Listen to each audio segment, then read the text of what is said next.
Okay.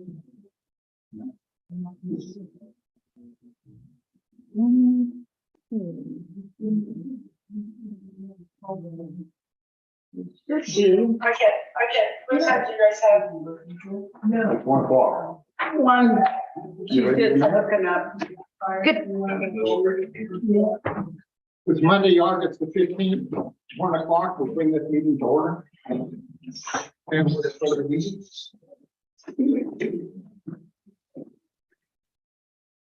I pledge allegiance to the flag of the United States of America and to the republic for which it stands, one nation, under God, indivisible, with liberty and justice for all.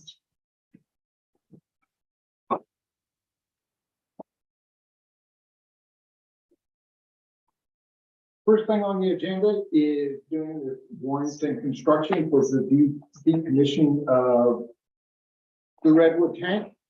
We have the new quote, $6,700 for what they're going to do for replumbing. So, and I do, Hey, yes, Charlie, you should have a copy of their certificate of liability insurance and also a copy of their workman comp liability insurance attached to that contract. And their information from CCB. oh, no, okay. Okay. So nothing really has changed though, other than the price, right, Linda? Nothing has changed, and they're going to be here, I believe, Wednesday. Right. So we just need to vote if we're going to go forward and to use the ARPA money to pay this bill. Okay. How much we got in the ARPA money? Well, we had 24,000, I don't know, Renee, did we get the other half yet? I don't have, I can't look into LGIP to find out. Okay. But they did send an email saying that it was going to be dispersed soon. Okay, Okay, just wondering. yeah, we got plenty to cover. So. Anybody have any problems with not getting this done? Where's the contract? The contract is the one-page thing that sits in front of you that says it's gonna be a total of $5,700. And what it includes, and when they're going to be here, when it's gonna be shut down, and he provided all his certifications that you all have. This is a time sensitive thing too, isn't it, Linda? Well, yeah, we gotta get this, I mean, we need to do it now and get it so we're saving our water. And And we came up with a plan that's, you know, kind of more than in half. and then they're scheduled to be here Wednesday anyway, in 2 Yes. days. Yes. So we need to have a motion to go forward with this and to use the ARPA monies. I make a motion to accept the Warrington construction bid for $5,700 using our ARPA funds for the work stated in our paperwork. I'll second All in favor? it. Aye. Aye. Aye. All opposed? Okay. Linda, now I gotta sign this today?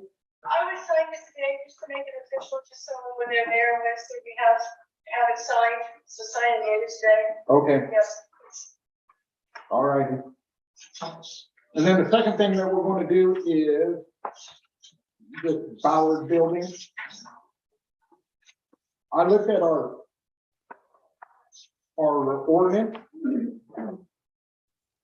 And then I have questions that I asked myself. This is in a commercial residential.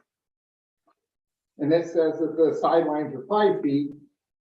The back width is 10 feet in the rear. And then the, at a lot width of 25 foot. we have this one side where it says the sideline 5 foot, except for in the corner lot. The thing I ask myself is what makes a corner lot? Corner lots are usually defined by an intersection of 2 roads. I looked at the ordinance for our fence, which does not mean that you have to have any setbacks. They can be on the property line. However, it's a 30 foot from each direction from the corner. And this is due to line of sight. Because you can only make it 3 feet tall at the corner if there is no stop sign. So when I looked at that, then I came back and I come up with this ordeal on our ordinance, which it says 15 feet. But I believe it's 15 feet in, 15 feet in off of each corner, and that would be a corner of a building. So you would have line sight across the yard at that intersection. We have different things that come out, like in the residential zones, which this thing is, but it's like 40 feet from the block corner, which they exceed that with plenty of room off of North Street. The other aspect is if we stick with the commercial line, it's 0 feet on the front side. So all they would have to do is put the door coming in off of North Street. So therefore that would be the front of their building. So therefore they have 0 setbacks off of that, because that's what this is a lawnmower garage. That's one of the most interesting interpretations of the zoning ordinance I've ever heard. Well, I did what I see what's in front of us, and that's what it said. Black and white. I mean, the only other aspect that we can get these people to do, which they jumped through the hoops once before, because there was a lot line adjustment, which they made the adjustment by removing the line. So the line's been adjusted. So coming off of North Street with the other aspect, and the only thing they can do there is a variance. It's a corner lot. But we can do a variance, just like we did for Greg Lucas, right? No, you can't. Read the ordinance. You can't do a variance. A variance cannot be done when you have painted yourself into your own corner and then need a variance to get out of it. No, that doesn't fly. That's basic hornbook law. Well, our planning is the one who originally approved this original space. And we did say at the prior meeting that the solution to this would be to make it one tax lot, because we were concerned about their building being on another tax lot. We asked them to do that, and they didn't. And at some point, we have to honor what, if they did what we asked, then we need to move forward on this instead of totally blocking them particularly. They've done everything they can to meet what was asked of them. And I know the ordinance, the only other thing is if they want to, if they would consider just making a detached building and moving it 15 feet off. But I have to agree with Charlie a little bit on the corner lot. The corner lot is for line of sight, and they're way beyond the corner of all this lot. So, I don't know. Is it commercial or is it residential? Well, they have a business. Whether the application for construction all said residential, which is it? If you go from the residential side, then which I would be more leaning towards the residential side, because I don't think they're going to rent their garage out to have people come and park their lawnmowers in it for them, because it's not a workspace, it's just a lawnmower garage.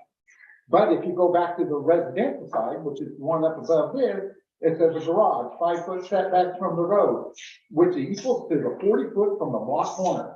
And they're more than 40 feet. They're like 70 something, as I recall.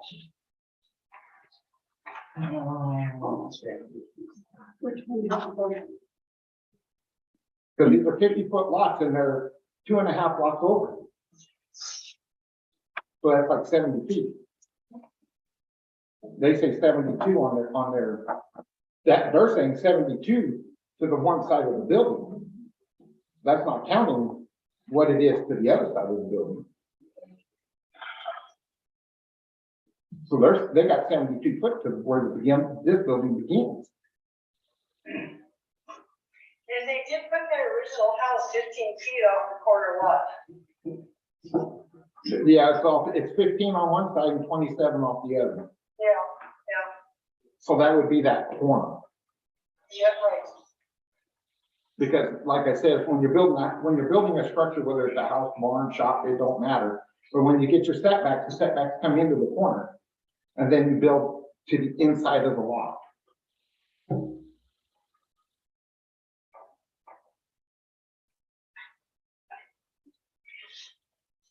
Well, I know in the meeting we had to redo the zoning ordinances, we had discussed, and I know that's not binding on this council right now, having a moratorium on development in the CR zone until we get it all straightened out, because there are others.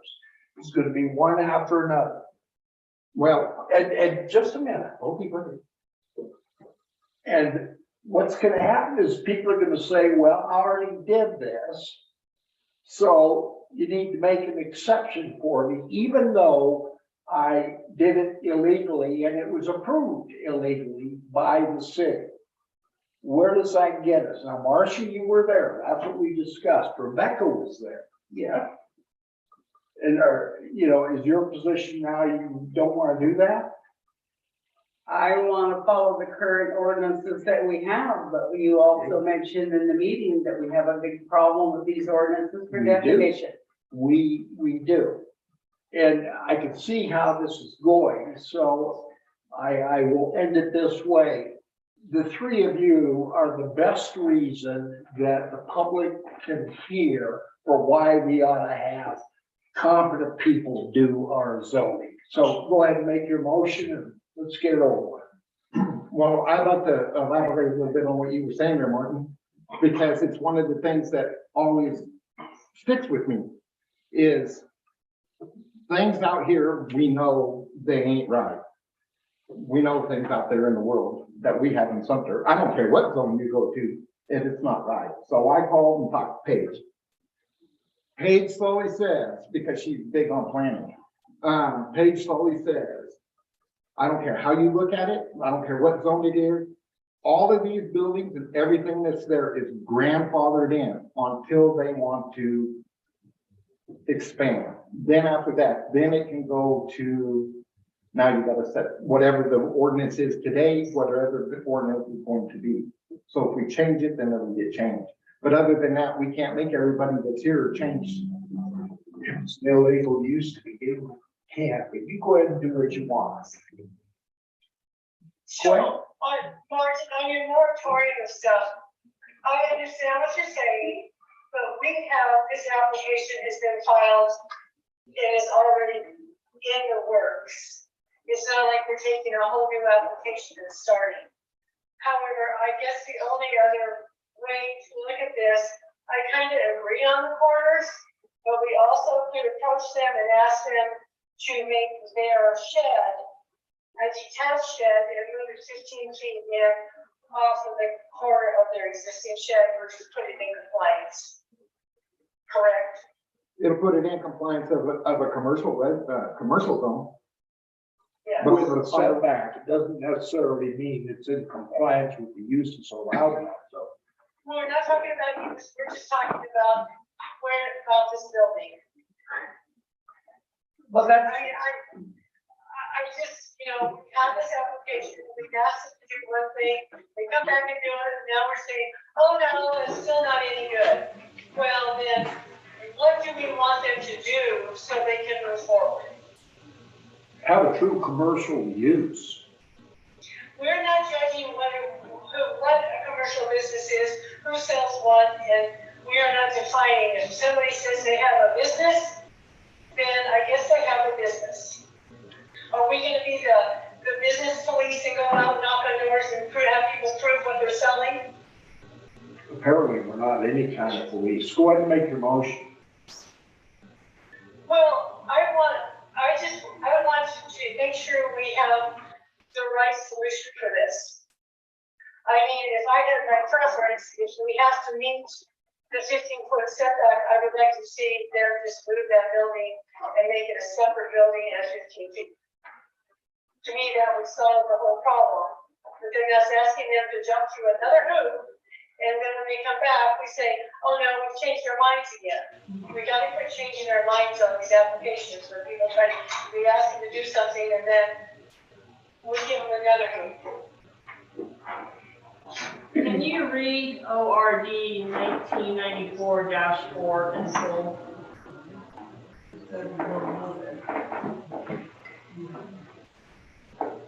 Do you have that, Marcia? But the dimensional standards of a CR zone. In a CR zone, the following dimensional standards shall apply. The lot area shall be a minimum of 2,500 square feet. The lot width at the front of the building line shall be a minimum of 25 feet.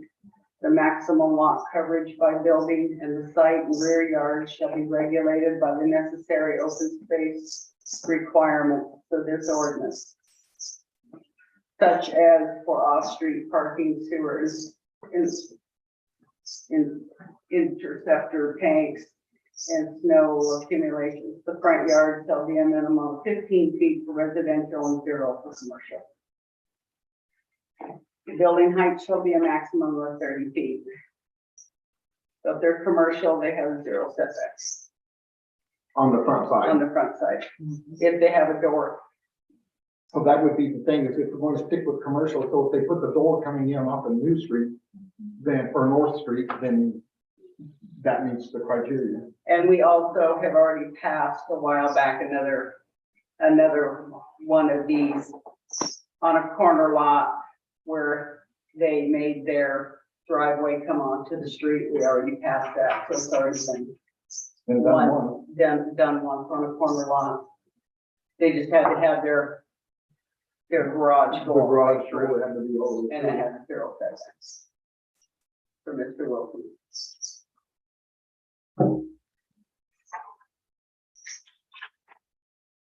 Where was that, Marshall? That was, Mr. Wilson's, when Greg was president as mayor, he was building up at Mike Ettenauer's place, and he's Okay. a corner lot, Tracy. Tracy Wilson. Okay. And we have already approved that one, I believe that was last year, the year before. And I understand, Martin, and we do need to address more of that when we start working on our thing that maybe at some point we start a moratorium on this until we get the finished, finalized, and send to county and have them take our charge. Because we do not have good definition in our ordinances. Or enforcement. We have no enforcement.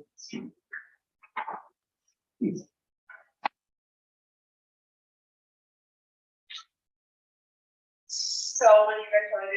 Well, the thing is, though, if you go by what Martin is saying, basically, if we pass this today, and then it comes back to after Martin, Marcia, and Rebecca work on our ordinance, and if these are any legally, then we would have those down. Correct? No, No. no, we put, no, it That's what was, Martin said. no, it If they're was, illegal, it was, maybe if you go it would- to the press. no, it would stand, but we'll put if it comes, it'll have to come to council that we put a temporary moratorium on any more commercial residential building until we get this finalized and sent to council. But when I mentioned it being grandfathered in, but then Martin's saying that if it's built illegally, then, and if it's being built illegally, then it's gotta be changed. Those are separate questions. Totally different. Different. You guys do what you think you're led to do. Well, I believe that we're led to make this decision, Go ahead on it. make a motion. I make a motion to approve Ballard's application with them understanding that their front door is gonna come out on New Street and it'll be a drive-through on both ends. North Street. Was the lead, okay, the lead who has the door, I thought they were open. What do I? Well, I'll second it. All in favor? Aye. Alright, Right. Opposed? me, Okay. So the question is, we do need to look at, as Marcia said, putting a stop and doing all this for a while until they get better definitions. By doing that, we just would not take any more applications for this type of sheds and stuff.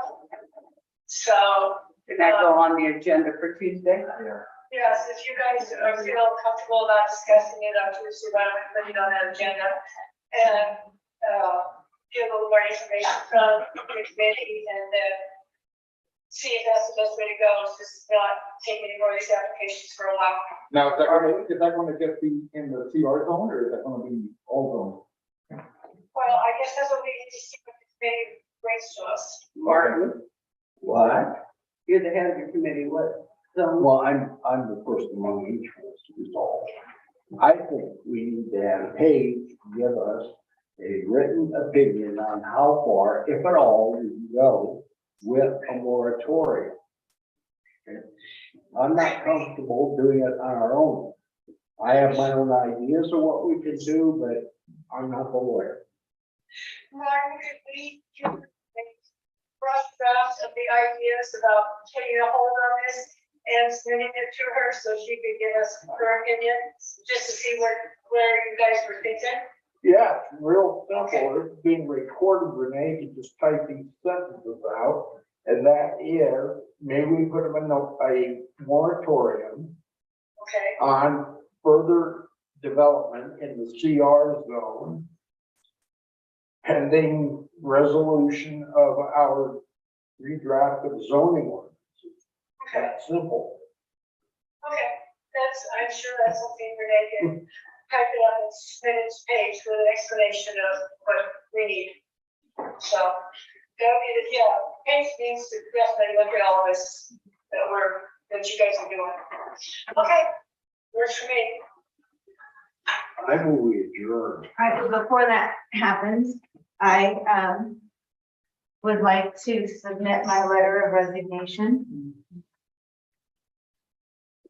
And Linda, I have a copy of my letter for you. If you have any questions, you can feel free to ask me after the meeting.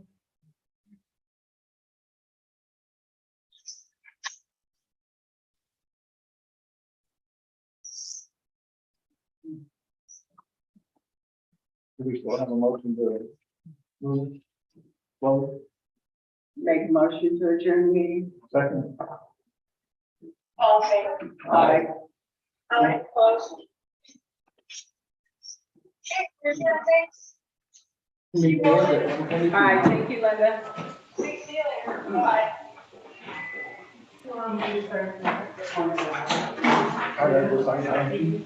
Yes, no, I'm Oh, I more got it. concerned about signing this than any, this Warrington paperwork. Yeah, Renee.